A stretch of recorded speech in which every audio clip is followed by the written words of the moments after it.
भरसाहेब येऊ का? अरे या देशपांडे या. नमस्कार. नमस्कार, बसा. देशपांडे, आज तुम्ही पुन्हा आला आहात म्हणजे मदत करायची तुम्हाला खरोखरच इच्छा आहे. हो. काय देशपांडे, दयेपोटी खिशात हात घालून दिली जाते ना ती भीक, आणि विचार करून पाठपुरावा करून दिली जाते, केली जाते ती मदत. माफ करा, गेल्या वेळी तुम्ही आला होतात, माझा एकंदर अवतार बोलण्याची पद्धत बघून मी तुम्हाला बहुतेक उद्धट वाटलो असणार. नाही वाटलात, कारण त्यामागे तुमचा स्पष्ट उद्देश होता, आत्मविश्वास होता. काकासाहेब, ज्या मुलांसाठी, ज्यांच्या शिक्षणासाठी तुम्ही ही वटवृक्ष नावाची संस्था काढल्या, त्या मुलांच्या परिस्थितीतून तुम्हीही गेल्यामुळे तुम्हाला आलेला अनुभव होता. खरंय. काकासाहेब, रागावणार नसाल तर एक प्रश्न विचारू? राग राग नाही येणार, विचारा ना. ज्या हाताने मला मदत करायची आहे त्या हातामागचं मनही मला जाणून घ्यायचं आहे. आता तुमची इच्छा नसेल तर हा विषय आपण येथेच संपवू. माझा हातावरही विश्वास आहे.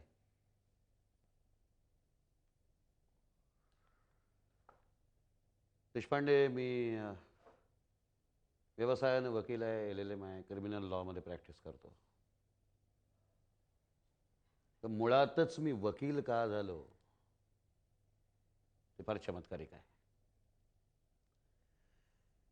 एका अत्यंत गरीब कुटुंबामध्ये मी जन्माला आलो. आई वडील दोघंही मोलमजुरी करायचे, वेठबिगारीच म्हणा ना. दारू पिऊन पिऊन वडील गेले. गावातल्या शाळेतल्या शिक्षकांच्या आग्रहामुळे आईने मला शाळेत घातलं. दिवसभर बिचारी मोलमजुरी करून मला शिकवायची. SSC झालो. पुढे इंटरला असताना गावातल्या शाळेमध्ये कारकुनाची नोकरी लागली. अभ्यासातही तसा मी बरा होतो. एकूण सर्वसामान्य मुलासारखं माझं आयुष्य व्यवस्थित चाललं होतं. त्या गावातला सावकार फार नालायक आणि हरामखोर होता देशपांडे. त्याची मालगुजारी होते. गावातल्या प्रत्येक घराला तो नडत असे, पैशासाठी, धान्यासाठी. गावातली सगळी माणसं गरिबी आणि गरिबीतून आलेली लाचारी याच्यामुळे त्या सावकाराला सहन करत होते. अनेकांनी सावकाराच्या विरुद्ध आवाज उठवायचा प्रयत्न केला, काही परिणाम झाला नाही. गावकऱ्यांच्या आग्रहाखातर कलेक्टरकडे मी त्या सावकाराच्या विरोधात तक्रारी केल्या. गावकऱ्यांच्या आग्रहाखातर गावकऱ्यांचा एक मोर्चा घेऊन कलेक्टर कचेरीवर गेलो.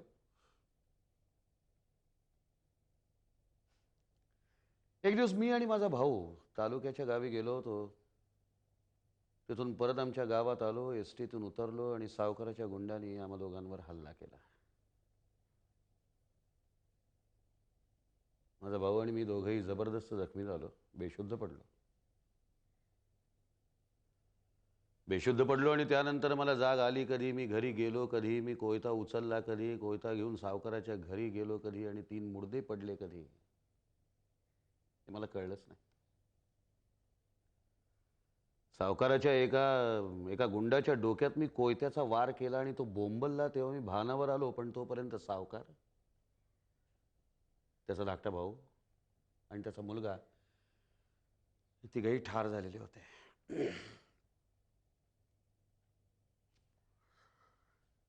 खटला झाला, शिक्षा झाली. खटला सेशन कमिट झाला.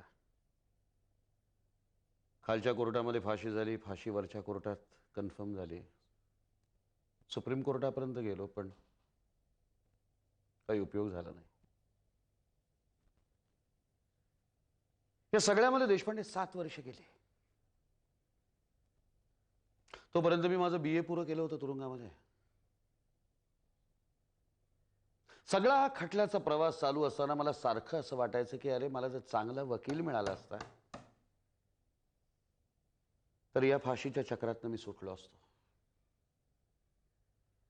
माझा भाऊ मेला, खरं तर तो मेला नव्हता, पण माझा भाऊ मेला या समजुतीनं मी सावकारावर हल्ला केला. त्यातून माझ्या हातून हा गुन्हा घडला तेव्हा फाशीची शिक्षा मला खरं तर होता कामा नये. चांगल्या वागणुकीमुळे जेलरनी मला सांगितलं की राष्ट्रपतींकडे तू दयेचा अर्ज कर. तुझा दयेचा अर्ज मंजूर करा अशी मी शिफारस करतो. अर्ज केला मी, अर्ज मंजूरही झाला. तोपर्यंत मी LLMचा पहिला पार्ट क्लिअर केलेला होता.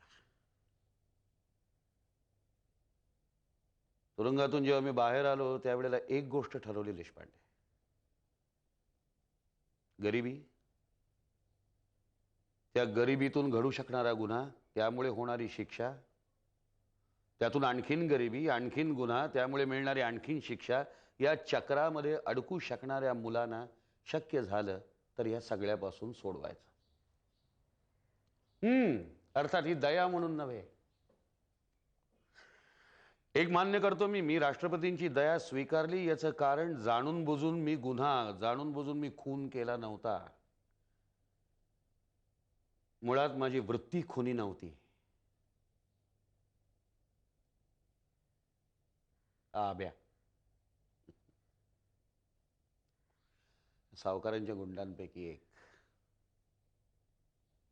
माझ्या भावावर खुनी हल्ला केला म्हणून 7 वर्ष माझ्याच बरोबर तुरुंगात होता. आता तो सुधारलाय असं तो म्हणतो.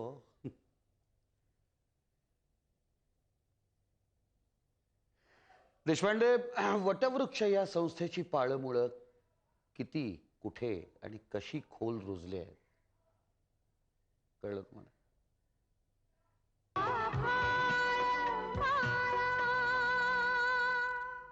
अगं माझा एक चॅप्टर राहिलाय घ्यायचा. नाही, माझे हे 2 टॉपिक पूर्ण होत आलेत. बघूया आता कसं काय संपतं ते. अगं पण काय विचार, काय भूक नाही लागली अजून? भूक तर लागली आहे, पण शिकवण्यापेक्षा बाकीचीच कामं जास्त असतात. पेपर फाईल्स काही संपतच नाही. चला कॅन्टीनला जाऊया, काहीतरी खाऊन घेऊया गरम. चालेल चल. तुला माहितीये मला कोण बोललं? आपला मधू.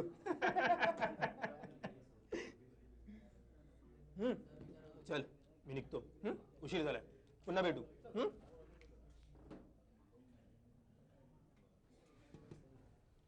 लिहून ठेवायचं. हा राजा, आजपासून उधारी बंद, चोपडी बंद, रोकडा चालू आहे काय?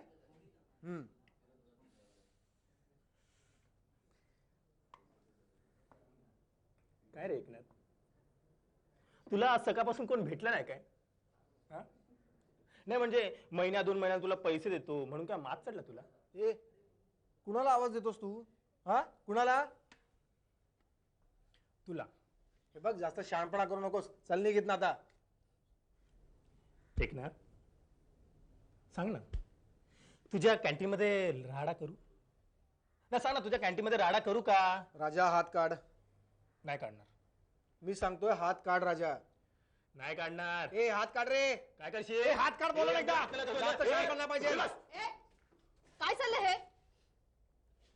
आउट. मीच पण. मला तुझं काही एक ऐकायचं नाही. बाहेर जा. तुला एकनाथ. चल चल निघ. कॉलेज बाहेरची मुलं इथं काय येतात? हा काय प्रकार होता? तुझ्या बाबांना हे चालत होतं का? काय रे, नाव काय तुझं?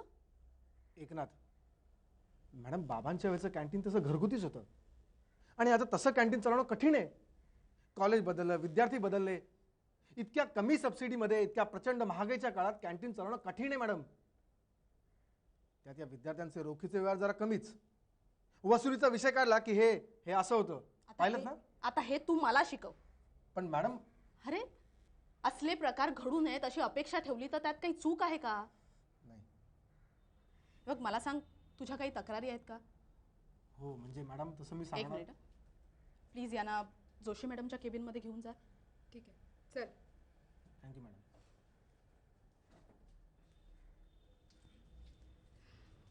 Sorry to spoil your mood. खरं तर खूप दिवसाने आले कॅन्टीनमध्ये, पण एक प्रकारे बरंच झालं. मला कळलं ना इथं काय काय घडतं ते. एक सांगू, एक लक्षात ठेवा, हे कॉलेज आपलं आहे. हे स्वच्छ ठेवणं ही आपली जबाबदारी आहे. तुम्हाला कळतंय ना मला काय म्हणायचं आहे ते? हे बघा, तुमच्या काही तक्रारी असतील, काही सजेशन्स असल्या तर ऑफिसमध्ये जाऊन जोशी मॅडमना सांगा. Okay, thank you.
काय येऊ का आत का इथेच उभा राहू?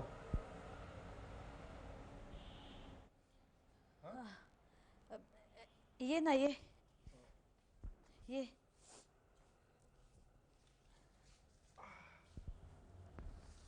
अक्का. अरे अक्का मैत्रिणीकडे गेले तिच्या. अच्छा अच्छा. मग मुली कुठे जाणे? मुली गेलेत मावशी बरोबर पिक्चर बघायला आणि तिथूनच बाहेर जेवायला जाणार आहेत. तू नाही गेलीस मग पिक्चरला? मला नाही आवडत पिक्चरला वगैरे जायला. काय काय काय तुला पिक्चर आवडत नाही? हो. काय सांगतेस? कॉलेजमध्ये असताना किती पिक्चर्स बघायचो आठवतं ना तुला? ते काय, तू आणि शरद जायचं म्हणून मी यायचे तुमच्या बरोबर. तुला आणि शरदला आवडायचा तू दिलीप कुमार. मला मात्र आपला एव्हरग्रीन देवानंदच आवडायचा. हसतोस काय, खरंच आवडायचा. देवानंद. तुला आठवतं पण काय अवस्था असायची ना आपली, कसं कसं कॉन्ट्रीब्युशन काढत आपण पिक्चरला जायचो, नंतर उरलेल्या पैशात जमलं तर खायचो. तुला आठवतं एकदा तुझा वाढदिवस होता आणि आपल्याकडे थोडे पैसे उरले होते, तर तुझा वाढदिवस म्हणून तू बटर मसाला डोसा खाल्ला आणि आम्ही आपला साधा मसाला डोसा.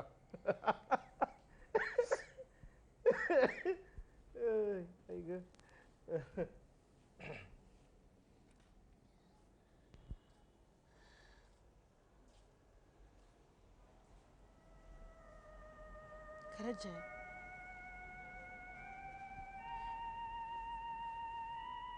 शरद किती किती प्रेझेंट्स आणायचा माझ्यासाठी. कधी चॉकलेट्स आणायचा,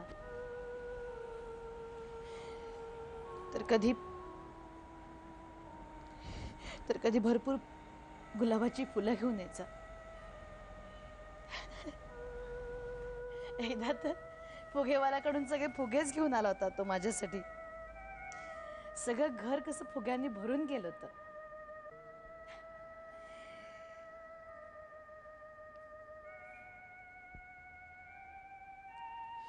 जया, तुला येते का रे कधी आठवण शरदची?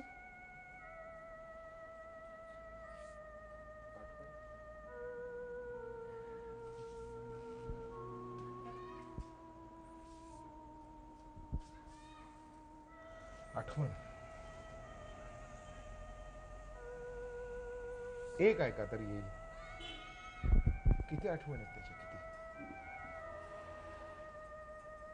कॉलेजमध्ये असताना प्राध्यापकांच्या केलेल्या टिंगली, 10-12 वेळा ओळीने बघितलेले दिलीप कुमारचे सिनेमा, मधुमती, संगदिल, लीडर, दिल दिया, दर्द लिया, कुठल्या टॉकीजला. त्यातला तो त्याचा आवडता डायलॉग, दिल ने बहुत धोखे दे सतीश बाबू आजकल दिमाग से काम नहीं.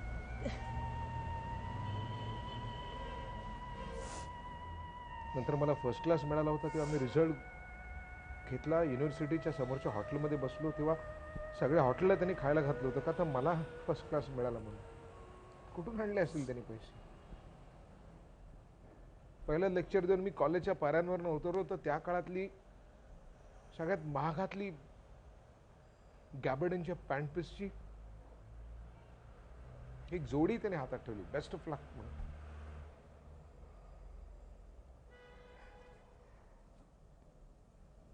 आणि खरं सांगू, मला तर असं वाटतं की शरद अजून इथेच आहे. मी असं येतो ना तर मला वाटतं की तो असा येईल समोर आणि म्हणेल, हे जया, येतोस? व्यंकटेशला पिक्चर लागलाय, दिल दिया दर्द लिया, दिलीप कुमारचा. दिल ने बहुत धोखे दिए सतीश बाबू, आजकल दिमाग से काम लेता हूं, दिमाग से.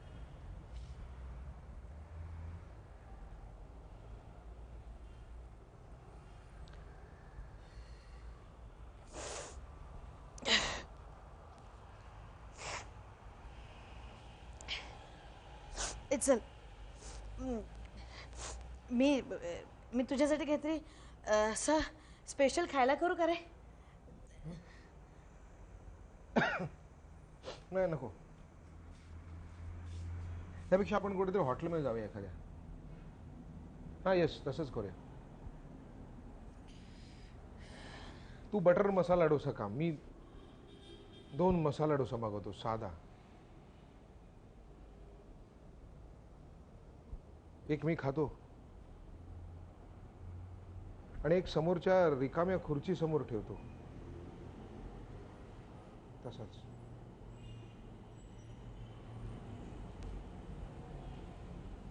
दिल ने बहुत धोखे दिए सतीश बाबू, आजकल दिमाग से काम.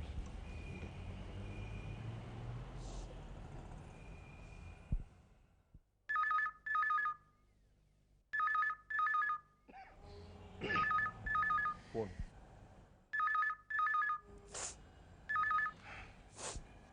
Hello hello.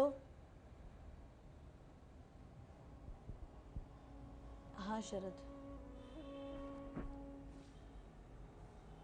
मी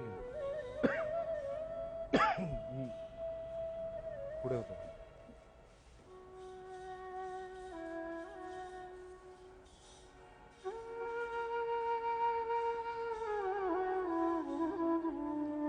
बोल शरद.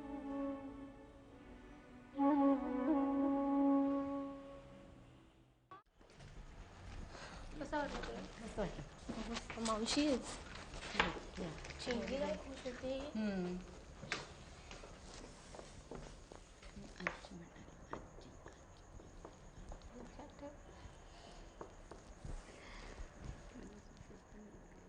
अगं बसल्यात काय नुसत्या? चला हातपाय धुवा, मी भात टाकते तोपर्यंत. आजी मला भूक नाहीये. बरोबर आहे, भूक नसणारच. तिकडे सँडविच, वडे, आईस्क्रीम हादडून झाले, पण ते काही नाही, थोडं थोडा भात खाल्लाच पाहिजे. अगं उठा, आता हातपाय धुवून घ्या. हो ग आजी. आणि काय ग, मावशीने तुम्हाला जेवायला बोलवलं होतं ना बाहेर, मग का नाही गेलात? मला कंटाळा आला, झोप पण आलेली. आणि माहितीये, उद्यापासून मी योगा सुरू करणार आहे. अरे वा. आणि सकाळी लवकर उठून जॉगिंगला जाणार. कशाला? माझं फिगर मेंटेन करायला. अरे बापरे. ए आजी, पण मावशीने छान काम केलं नाही? कमाल आहे ना मावशीची. अगदी पहिलं नाटक मिळालं आणि डायरेक्ट रश्मीचा रोल. तिला काही फारसं अवघड गेलंच असेल ते, पण घरी तरी वावरते तर तिथे स्टेजवर वावरायचं. पण चिंगीने मावशीला पिडलं. आणि आईनी पण पिडलं असेल. चिंगीला खूप अप्रूप वाटलं असेल सिगरेट ओढण्याचं. पण मी सांगते, सुधाला खूप राग आला असणार. आजी, तुला नाटक आवडलं का? आवडलं.